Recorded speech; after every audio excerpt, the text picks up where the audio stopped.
감사한 내용을 먼저 나누겠습니다. 특별히 매주마다 은혜가 있었지만 이번에 우리 김병년 목사님 오셔서 정말 큰 은혜를 우리가 경험했는데요. 제가 한 번도 그분의 설교를 직접 이렇게 강사로 만나지 못했기 때문에 소문만 들었지 이제 확실히 몰랐어요. 그래서 기대는 했지만 실제로 딱 뚜껑을 열어보니까 야, 기대 이상이다, 그런 생각이 들었어요. 그러면서 그 고난이라는 것이 이 목사의 눈을 얼마나 뜨게 하는가. 그래서 그 똑같은 본문을 보더라도 다르게 보는 걸 보면서 제 자신이 많은 은혜를 받았어요. 특별히 하나님께서 송태근 목사님이 마지막 설교를 이제 끝까지 충성이란 이야기를 하면서 이해 안 돼도 해석이 안 돼도 끝까지 그 자리를 지키는 것이, 그것이 이정표가 되는 것이 충성이라 그러는데, 아, 저 목사님이 바로 그 이정표구나, 저게 바로 충성이구나. 우리 이렇게 딱 보면서 야, 이제 힘들다는 소리 못하겠네. 저도 사실은 힘들다는 소리 못하겠다 생각이 들더라고요. 왜? 그 어려운 상황 속에서 목회하시는 걸 보면서요. 그래서 하나님께서 우리에게 좋은 강사님을 또 순서에 맞춰서 딱딱 필요한 대로 주셨다는 것이 더 감사했습니다. 두 번째로는 우리 토요일 날 장로님들 연합 식사 모임이 있었어요. 두 분의 은퇴 장로님 두 분하고 또 다른 교회에서 임직받고 오신 무임 장로님들, 또 우리 교회 현역에서 사역하시는 시무 장로님들, 또 이번에 피택되신 분들, 다양한 모습의 장로님들이 함께 모여서 식사하고 대화를 나누면서 그런 생각을 해봤어요. 우리 교회가 누구나 와서 잘 적응할 수 있는 건강한 공동체구나, 그런 생각이 들면서 행복했습니다. 거기에는 여러분들의 역할이 컸죠. 누가 와도 따뜻한 눈으로 맞아주고 받아주었기 때문에 다 적응할 수 있었구나, 그런 생각을 해보고요. 지난주에 김병년 목사님 마지막 때 막 여러 가지 모양으로 섬겨주는 걸 보면서 친정집이 왔다 가는 것 같다 그랬잖아요. 여러 가지 면에서 참 우리 교회는 좋은 교회다, 그런 생각을 해봤어요. 감사했고요.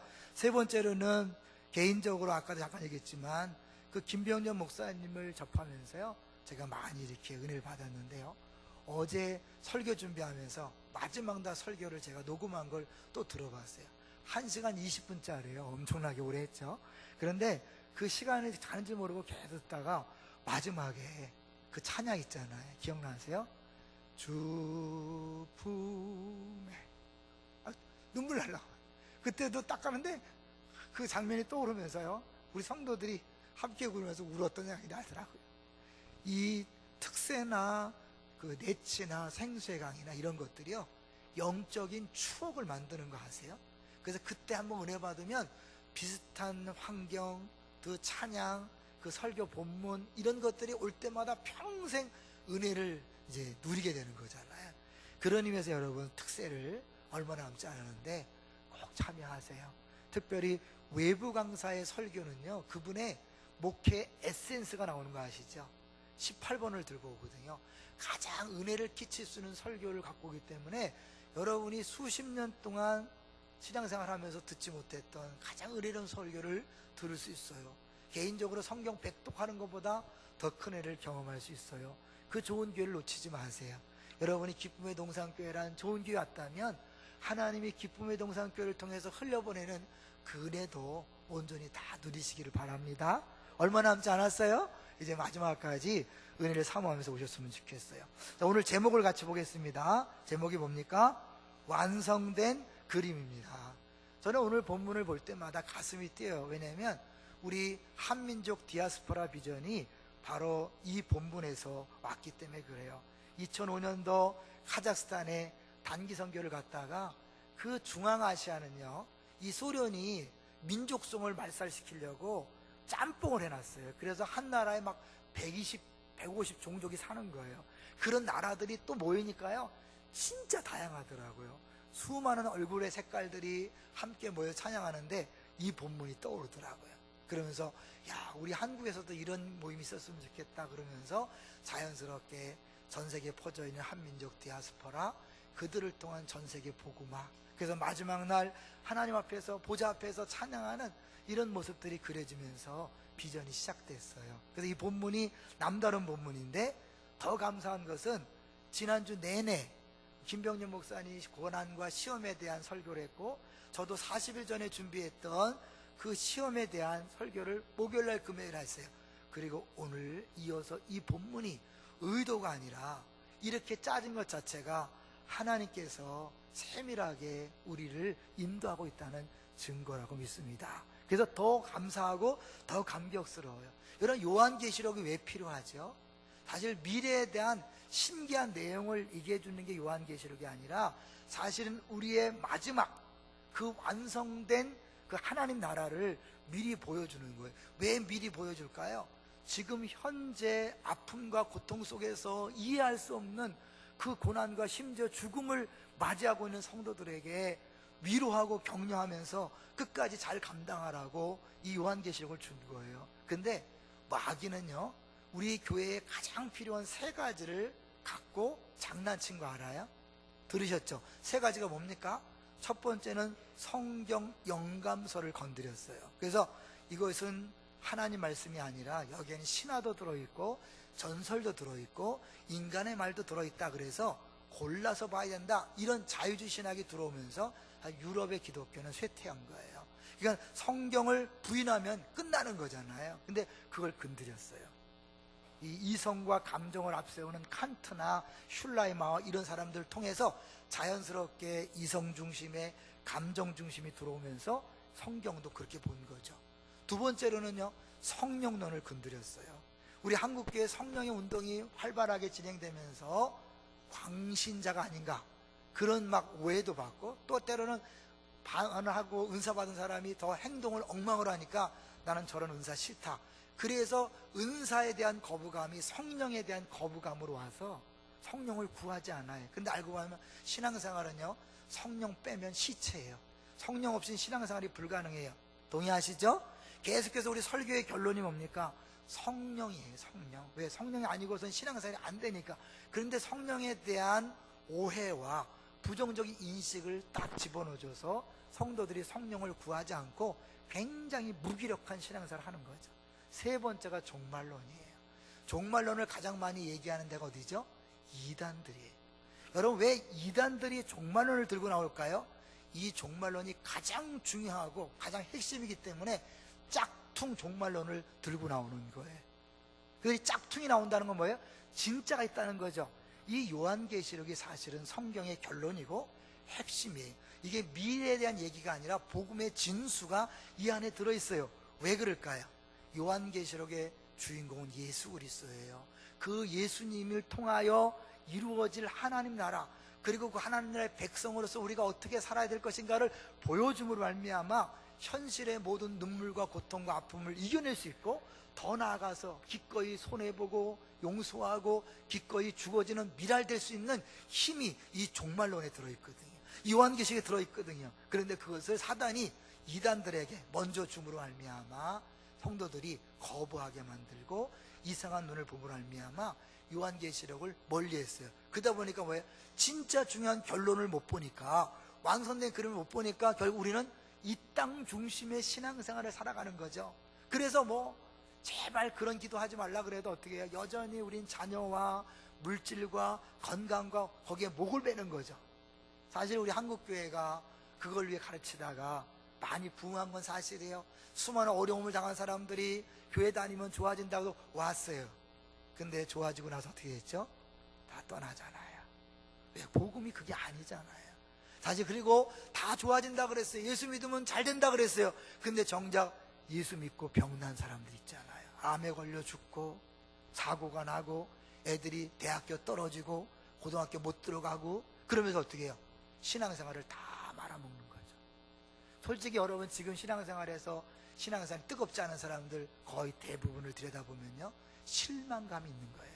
자녀 때문에 실망, 물질 때문에 실망, 건강 때문에 실망했지만 차마 말을 못하고, 안 나올 수 없으니까 나오지만 하나님에 대한 믿음, 뜨거운 열정이 어느새 사라진 거죠. 그 뿌리가 뭘까요? 현세 중심이에요. 이 나라 중심이에요. 이 땅 중심이에요. 그러다 보니까 이 믿음이 성장하지 않는 거예요.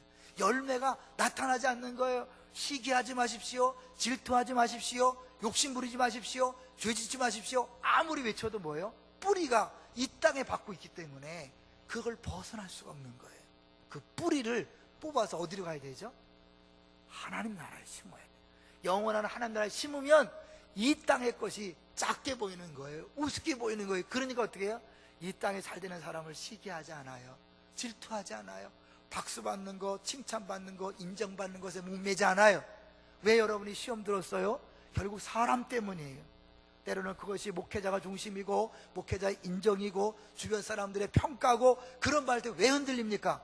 이 땅이 전부라고 생각하기 때문에 그런 거죠. 오늘 본문에 보시면 사실은 이 수많은 사람들이 주님 앞에 나와서 찬양합니다. 볼까요? 9절을 보세요.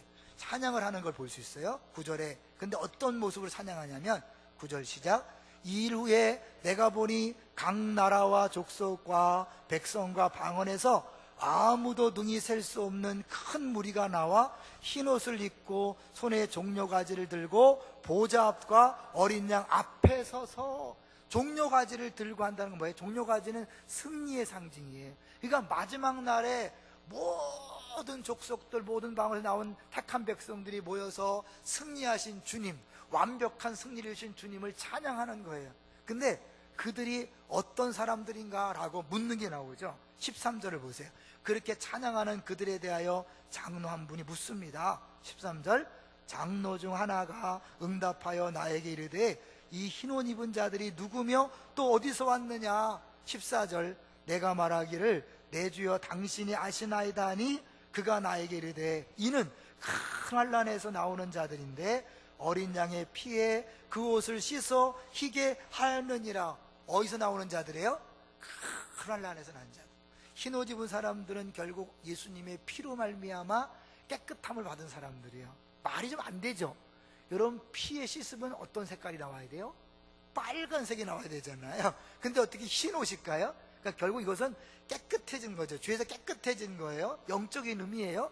그런 의미에서 영적으로 구원받은 백성들, 속죄함 받은 사람들이 주 앞에 나오는데 그들은 뭐예요? 다 큰 환난에서 나온 거예요. 여러분, 예수 믿는 것은요, 환난을 각오하셔야 돼요. 고통을 각오하셔야 돼요.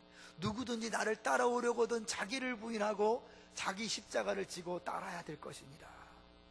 믿습니까? 십자가는 죽음이잖아요.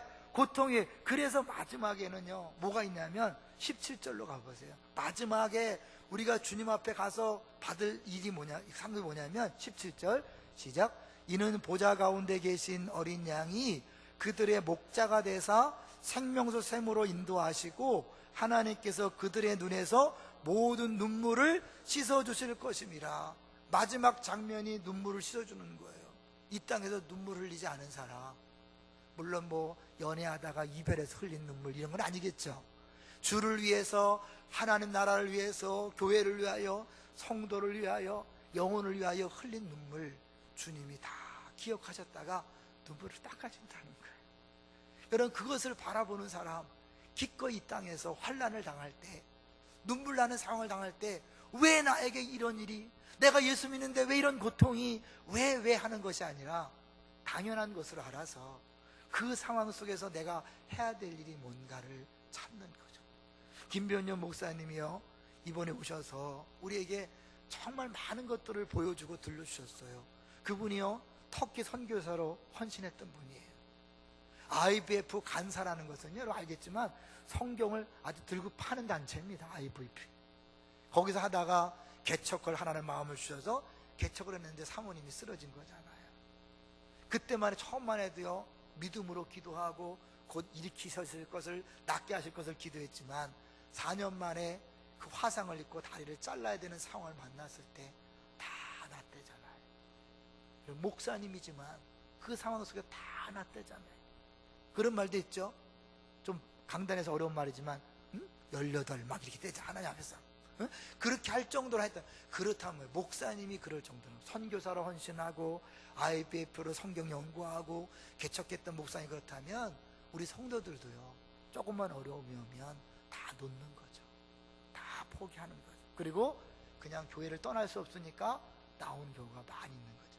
그런데 그 일을 겪으면서 다시 성경을 처음부터까지 다시 보기 시작했대요. 그동안 말했던 믿음이란, 사랑이란 소망이란 설교했지만 자기 자신의 그 설교한 내용이 적용이 안 되는 걸 보면서 다시 처음부터 보면서 다시 보인 거예요. 제가 그것을 느꼈기 때문에 고난이라는 것이 눈을 어떻게 다르게 만드는가를 느꼈다는 거예요. 같은 본문을 보지만 다르게 설교하는 부분을 보면서 그렇구나, 고난이라는 것이 저런 유익이 있구나라는 것을 볼 수 있었어요. 그럼 어쨌든 간에 그 목사님이 그렇게 깨닫기 전까지 뭐예요? 왜 그렇게 하나님 앞에 헌신했는데 사모님이 건강해서 같이 목회를 해야지 왜 쓰러뜨려서 그 화약하기 어렵게 만드는가? 우리가 볼 때 이해가 안 되는 거죠. 말도 안 되는 상황이에요. 근데 그분이 나중에 결론이 뭡니까? 결론은 내가 앞을 보이지 않지만 더 이상 낫게 달라는 기도도 안 하고 오늘 하루 순종할 힘을 주세요. 오늘 하루 사랑할 힘을 주세요. 오늘 하루 섬길 힘을 주세요 라고 기도한다고 이야기하잖아요. 사실 우리는 끝은 보지만 과정은 알 수 없죠. 그래서 그런 표현을 썼어요. 하나님은 레이더를 주신 게 아니라 등불을 주셨다. 말씀을 등불이라고 한다는 게 아시겠죠? 등불은 뭐예요? 바로 코앞에, 발 앞에만 보이지 멀리 보이는 빛이 아니에요. 우리는 앞길을 알 수 없이, 그냥 그림을 알 수 없이, 배 밑에서 노젓는 그 노예처럼 그냥 알 수 없이 북소리에 맞춰서 하는 거예요. 내게 주어진 그 상황 속에서 눈물을 흘리며 고통당하며 심지어는 어떻게 해요? 죽음을 각오하는 거죠. 사실 오늘 본문 전에 보면 14만 4천이라는 얘기가 나와요. 신천지가 그렇게 얘기하는 14만 4천 어떻게 알고 있습니까? 그 14만 4천과 오늘 구절에 나오는 이 셀 수 없는 많은 큰 무리는 같은 걸까요? 다른 걸까요? 사실은 같은 내용이에요. 그런데 이 14만 4천은요, 이 사도 요한이 들은 내용이에요. 4절을 보세요. 7장 4절 같이 읽어볼까요? 시작. 내가 인침을 받은 자의 수를 들으니 이스라엘 자손의 각 지파 중에서 인침을 받은 자들이 14만 4천이니 4절부터 8절까지는 들은 내용이에요. 그리고 9절부터 뭐예요? 이루에 내가 보니, 들은 것과 보는 것을 대조하면서 같은 내용을 확인시켜 주는 거예요. 이 셀 수 없이 하는 무리는 뭘 얘기할까요? 아브라함에게 약속했던 하늘의 별처럼 많은, 바다의 모래알처럼 많은 그 이스라엘 자손들, 영적인 후손들을 이야기하는 거죠. 여러분, 요한계시록을 따로 뚝 떼서 보면 안 돼요. 요한계시록은 구약성경과 연결해서 봐야 그게 온전한 해석이 되는 거 동의하시죠? 그렇죠? 성경 66권이니까. 그러면 요한계시록은 뭘 근거하냐면 거의 대부분이 그 이스라엘 백성이 애굽을 나와서 광야 생활할 때의 모습을 보여줘요. 그래서 목마름, 주림, 해 상하지 않는 게 다 뭐예요? 광야 생활을 얘기하는 거예요. 그리고 그 안에 14만 4천은 뭘 얘기할까요? 그 성막 주변에 포진했던 영적 군대 역할을 했던 이스라엘 12지파예요. 그거를 보여주는 게 뭐냐면 요한계시록 21장이에요. 잠깐 볼까요? 21장 16절 17절. 신비한 내용은 이상한 내용이 아니라 성경에 이미 다 나와 있는 내용을 이야기하는데 이단들이 딱 떨어뜨려서 해석하니까 문제가 생기는 거죠. 21장 6절 7절을 보세요. 같이 보겠습니다. 시작. 그 성은 네모가 반듯하여 길이와 너비가 같은지라 그 갈대자로 그 성을 측량하니 12,000 스타디온이요 길이와 너비와 높이가 같더라. 12,000 스타디온. 12,000이 뭘까요? 14만 4천은요 뭐예요? 12,000 곱하기 10이에요. 12개 곱하기 12,000은 한 군단을 얘기해요. 그러니까 결국 이것은 12지파를 통한 군단을 얘기하면서 이제 모든 예수 믿는 사람들을 다 얘기하는데 그들이 뭘 했어요? 17절 보세요. 그 성곽을 측량함에 144 규빗이니 사람의 측량 곧 천사의 측량이라. 144 곱하기 1000이면 14만 4천이에요. 이거는 하나님의 성, 마지막 예루살렘 성이 내려왔을 때 모습이에요. 예루살렘 성은 뭐야? 하나님의 성전이, 하나님이 거하시는 것이에요. 성막 중심으로 이스라엘 백성이 그 중심에, 성막 중심으로 포진했던 것처럼 하나님 중심으로 우리 있는 백성들이 쭉 둘러서는 걸 얘기하는 거예요. 그래서 계속 나오는 게 뭐예요? 보좌에 계신 어린 양을 얘기하죠. 이걸 뚝 떼서 보면 그림 같지만, 동화 같지만 구약 성경 출애굽 그 장지를 보면 아, 이게 그 내용이구나. 결국 출애굽을 통한 구원의 그림이 실제적으로 천상에서 이루어진 것이요, 우리는 그 과정 중에 있다는 것을 보여주는 거예요. 믿습니까? 그걸 또 하나 보여준 게 뭐예요? 어린 양이란 표현이에요. 예수님을 뭐라고 표현합니까? 보니까 어린 양이라 그러면서 목자 대신 어린 양. 여러분, 목자 대신 어린 양이 어울리는 말이에요? 이상한 말이에요? 이상하죠? 어린 양은 목자를 따라가야 될 존재인데요, 그 어린 양을 목자라 그래요. 왜 그럴까요? 사실은 예수님이 나는 선한 목자라 그러면서 요한복음 10장에 얘기했어요. 목자 역할은 뭡니까? 양들을 보호하고 줄이지 않게 풀밭으로, 목마르지 않게 물로, 그냥 상하지 않도록 보호하는 그런 일을 하시는 거잖아요, 목자가. 예수님이 그 목자로서 역할을 하되 자기가 어린 양으로서 십자가의 죽음으로 말미암아 진짜 인간에게 필요한 것들을 공급하신 거예요. 그게 뭐예요? 먹는 거, 입는 거 문제가 아니라 죄로 말미암았던 모든 고난과 아픔과 모든 부족함, 이런 고민과 이런 모든 것들을 다 해결해 주신 진정한 목자가 되신 거예요. 그것이 지금 이 땅에서는 이미 왔지만 아직 재림을 기다리기 때문에 그 간격 사이에서 아직도 내가 예수 믿는데 목마른데요, 아직도 예수 믿는데 배고픈데요, 아직도 예수 믿는데 이렇게 어려운데, 그것이 완전히 끝나는 날이 올 거라는 거예요. 그 날까지 우리가 부름을 받은 거예요. 어떤 부름 받았을까요? 예수님이 이 땅에 메시아로 왔는데 로마를 정복하는 군사적 메시아로 온 게 아니에요. 유대인들은 그것을 바라봤지만 그분은 그렇게 오지 않았어요. 심지어 이스라엘 백성들은 오병이어의 기적을 체험한 다음에 억지로 임금을 삼으려고 그랬어요. 자기들의 인간적인 필요를 채우시는 메시아라고 생각했거든요. 그래서 예수님이 피했어요. 아니다, 예수님이 메시아가 되는 것은요, 하나님 나라를 이루는 것은 그 방법이 아니에요. 죽는 방법이에요. 어린 양이 되어서 죽는 방법. 아까 얘기했죠?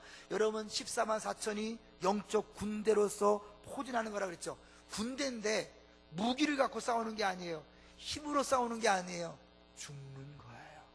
예수님이 죽으심으로 구원을 이루시고 하나님 나라를 이루셨다면 그 예수님을 따르는 제자들도 동일한 방식으로 하나님 나라를 세워가는 거예요. 믿습니까? 그러니까 우리가 생각하는 것처럼 이 땅에서 내가 더 높아져서 더 많이 가져서 영광을 돌린다? 아니에요. 목사로서 성도들한테 죄송한 말씀도 있어요. 많은 목사님들이 예수 믿어서 높아짐으로, 많이 가짐으로 하나님께 영광이 된다고 가르쳤어요. 사실 그렇지 않아요. 지난주에 얘기했죠? 예수 믿는다는 것은 더하기가 아니라 뭐예요? 빼기라고. 이 말이 무슨 말이에요? 사실은 우리가 더 많이 가져서 더 높아져서 영광을 돌리는 게 아니에요. 우리 것들이 더 빼고 내 것을 빼앗기고 손해보고 죽어졌을 때 진짜 하나님의 영광이 드러나는 거예요. 어떻게 해요? 예수님이 하나님을 증언하러 오신 거예요. 어떻게? 하나님이 사랑이심이라 그 증언을 위하여 십자가에서 죽으신 거예요. 죽을 때 사람들은 아, 저게 진짜 사랑이구나 안 거예요. 우리가 하나님 나라가 있다는 것, 예수님을 통하여 하나님 나라가 이루어졌다는 것을 증언하기 위해서는 뭐예요? 이 세상의 나라의 가치와 다른 모습을 보여줘야 돼요. 똑같이 더 많이 갖고 더 높아져서 영광을 돌린다고 하면 세상 나라 가치와 다른 게 없어요. 그렇죠? 그 여전히 교회에서도 그것을 추구하다 보니까, 이 땅이 전부이다 보니까 잘 되는 사람 꼴을 못 보잖아요.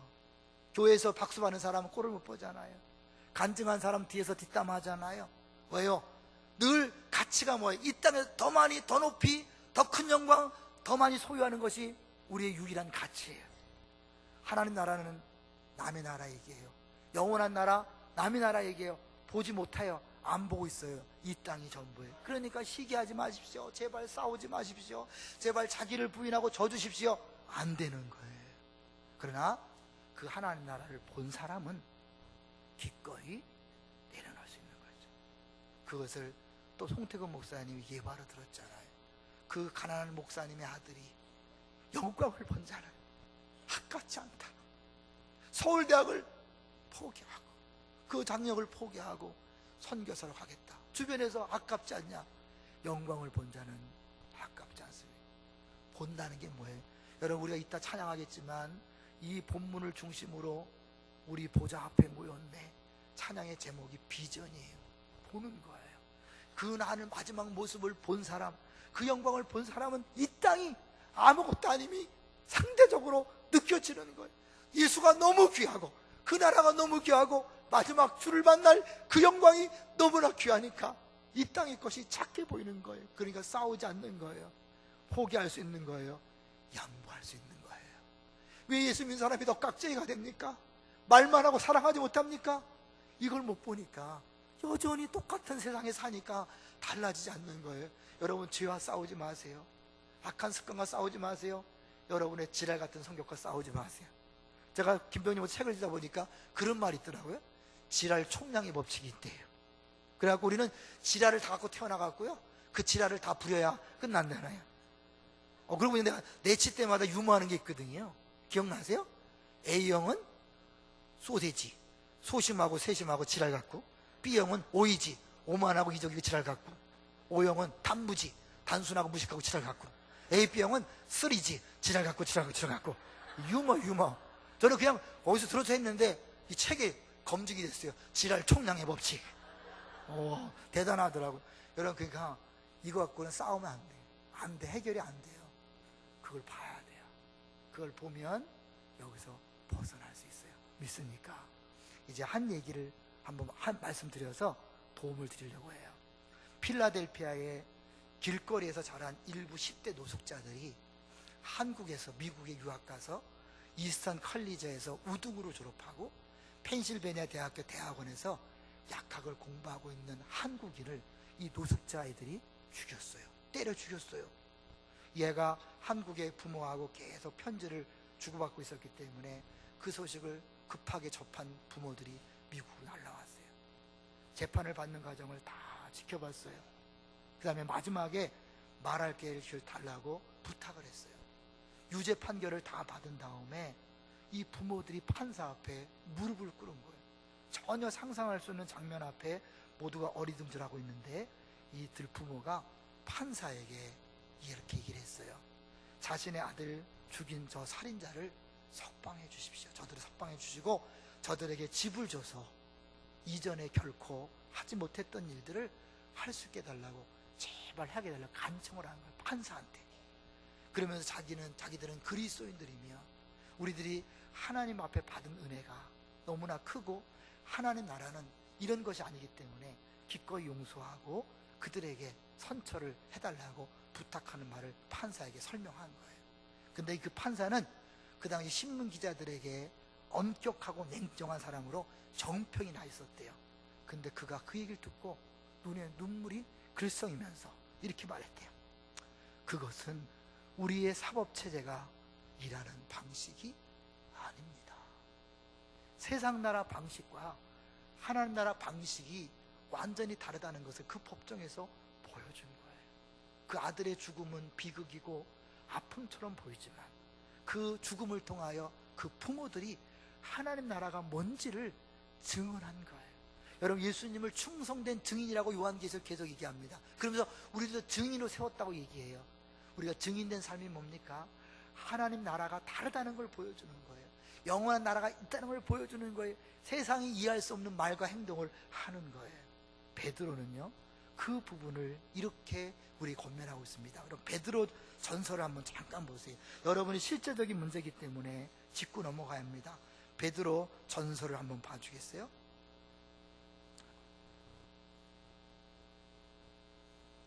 베드로 전서, 우리 화면이 나오나요? 베드로 전서 우리 2장을 봐주세요. 2장에 보면 18절부터, 자, 우리들이 지금은 종과 주인이 없지만 모든 고용관계나 직장생활, 사업할 때 우리에게 당하는 문제예요. 18절 읽어봅니다. 시작.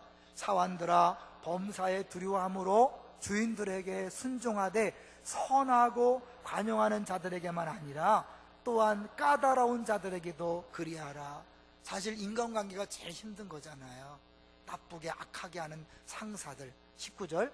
부당하게 고난을 받아도 하나님을 생각함으로 슬픔을 참으면 이는 아름다우나. 20절.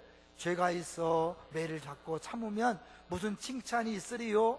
그러나 선을 행함으로 고난을 받고 참으면 이는 하나님 앞에 아름다우니라. 애매히 고난받는 거예요. 거기서 같이 맞서 싸우는 것이 아니라 참고 고통을 감수하는 거죠. 그런데 21절이 중요해요. 21절 시작. 이를 위하여 너희가 부르심을 받았으니 그리스도도 너희를 위하여 고난을 받으사 너희에게 본을 끼쳐 그 자취를 따라오게 하려 하셨느니라. 어린 양이 되어서 죽어짐으로 본을 보이시고 발을 씻어줌으로 본을 보이시고 그것을 따라오도록 우리를 불렀다는 거예요. 여러분, 이기는 싸움을 하는 게 아니에요. 나의 정당함을 주장하는 게 아니에요. 억울해도 당하는 거예요. 남들이 볼 때는 왜 저렇게 바보같이 당하나, 멍청이처럼. 거기서 이게 바로 하나님 나라예요. 내가 왜 손해보는지 알아? 영원한 나라가 있기 때문이야. 결정적인 순간에 세상 사람들이 분명히 움켜쥐고 달려들고 싸우자고 할 것 같았는데 거기서 스르르 손을 내려놓고 네가 해라, 네 거 해라, 네 의견대로 하자. 작게는 부부 사이에서, 부모 자식 간의 사이에서, 이웃과의 사이에서, 교회에서 여러분이 기꺼이 나를 포기하고 내려놓을 수 있는 이유 묻습니다. 뭐 때문에 그러냐? 소망의 이유를 묻는 불신자들에게 대답할 것을 예비하라. 내가 이 땅에서 손해보고 포기하고 심지어 죽을 각오를 하고 죽는 것은 영원한 하나님 나라가 있기 때문이다. 너는 이 땅이 전부지만 나는 저 영원한 나라가 있기 때문에 기꺼이 양보할 수 있고 죽을 수 있다. 이게 증인의 삶이에요. 세상 사람들이 이해할 수 없는 하나님 나라의 방식으로 말하고 행동하는 것, 그래서 어려운 거예요. 그들이 알아주지 않습니다. 내가 약하면 더 누르려고 합니다. 내가 멍청한 것처럼 보이면 더 빼앗으려고 합니다. 박수치는 게 아닙니다. 거기서 흘리는 눈물, 고통, 아픔, 마지막 날에 주님이 수고했다, 착하고 충성된 종아라고 그렇게 안아주시는 거죠. 터툴리안이라는 초대교회의 그 신학자가 순교자들을 생각하면서 이렇게 말했다고 합니다. 우리가 승리한 때는 우리가 죽임을 당한 때였다. 우리가 도망칠 때는 우리가 비난을 당할 때였다. 우리가 장작에 둘러싸여 산채로 화양을 당할 때, 홀리갑을 얘기하는 거죠. 당할 때에 이것은 우리의 승리의 옷이며 종려나무로 수놓은 옷이다. 종려나무는 승리를 상징한다 그랬죠. 그것이 승리의 모습입니다. 그리고 이것은 우리의 승리의 전차입니다. 우리 삶 가운데 이 순교라는 것, 죽음이라는 것이 불행이 아닙니다. 사실은 이 요한계시록을 보면 이 5째 인과 6째 인 사이에 이 먼저 죽은 사람들, 순교한 사람들이 부르짖어요. 시간이 많이 가기 때문에 제가 그냥 얘기할게요. 부르짖어요. 우리의 이 억울함을 언제 풀어주시겠습니까? 하나님 말씀하십니다. 수가 차기까지, 더 많은 사람이 죽어서 수가 차기까지 기다리고 있어라. 그때까지 심판이 유보됩니다. 그러니까 결국 뭐예요? 우리 믿는 사람들의 순교가 끝나기 전까지 심판이 유보됐다가 딱 순교하고 죽는 순간 심판이 오는 거예요. 그러니까 우리의 순교는, 죽음은 억울하고 비통하고 어쩔 수 없이 당하는 것이 아니라 어쩌면 뭐예요? 구원의 탈출로예요. 피할 길을 줄다, 엑소더스거든요. 피할 길, 구원의 길을 주는 거예요. 죽음이 손해보는 것처럼 보이지만 우리에게는 그것이 피할 길이라는 거죠. 우리의 고난과 아픔과 눈물이 당장에는 손해처럼 보이지만 결론적으로는 그것은 우리에게 유익한 것이요, 우리에게 필요한 것입니다. 여러분, 죽음까지도 각오한 사람, 무엇이 두렵습니까? 돈이 흔들지 못합니다. 자녀가 흔들지 못합니다. 우리의 모든 환경과 조건이 흔들지 못합니다. 거기 자유함이 있는 거죠. 내가 죽어도 끝이 아니야. 죽음은 주님이 인정하시고 눈물을 닦아주실 거예요. 저도 사실은 이 본문을 보면서요, 늘 생각했어요. 하나님께서 마지막 날에 눈물을 닦아주시면서 수고했다, 착하고 충성된 종아라고 닦아줄 것을 생각하면서 위로받았어요. 근데 사실 이번에 김병년 목사님 만나면서 나는 사실은 아픈 것도 아니고 힘든 것도 아니구나. 그 세 자녀를 키우면서 목회하는 게 얼마나 어려워요. 그리고 사모님을 번갈아가면서 그거에 비하면 나는요, 누워서 떡 먹기잖아요. 내 나름대로 힘들고 어렵죠, 그죠? 나의 감기가 다른 사람의 암보다 고통스러운 게 인간의 마음이니까. 나도 눈물을 있죠. 고통이 있죠. 아픔이 있죠. 그러나 그런 이정표인 그런 목사님을 보면서 그래, 그렇구나, 아무것도 아니네. 가다 보면 나중에 그래, 너도 힘들었지. 주님이 눈물을 닦아줄 거예요. 여러분, 한 사람 한 사람이 누군가의 이정표가 될 수 있습니다. 저 사람을 보니 나는 아무것도 아니, 저런 고통도 저렇게 이겨내는데 내가 이까짓 것쯤이야. 서로 위로하고 격려하고 도전 주면서 모델이 되어서 함께 가는 것입니다. 어디까지요? 그 주의 보좌 앞에서 함께 주님을 찬양하면서 그 승리의 과정 중에 우리의 죽음도 포함되어 있고 우리의 손해도 포함되어 있고 우리 눈물도 포함되어 있어서 함께 기뻐하는, 주님만의 승리가 아니라 우리 모두의 승리라고 외칠 수 있는 그것을 위하여 주님 우리에게 순교할 기회를 주시고 고난당할 기회를 주시고 눈물 흘릴 기회를 주시는 것입니다. 고난은 잠깐이지만, 눈물은 잠깐이지만 그 나라는 영원합니다. 벚꽃 엔딩을 기억하십시오. 일주일 만에 끝났습니다. 풀은 마르고 꽃은 시드나 하나님의 말씀은 영원합니다. 우리 인생 그 좀 부유한 것, 건강한 것 잠깐이면 끝납니다. 그러나 하나님 나라는 영원합니다. 할렐루야. 그 일에 부름받은 영적 군대요, 여러분, 다시 한번 용기를 내서 그 고난을 이상히 여기지 말고 버티면서 한 걸음 한 걸음 함께 걸어가시기를 주의 이름으로 축원합니다.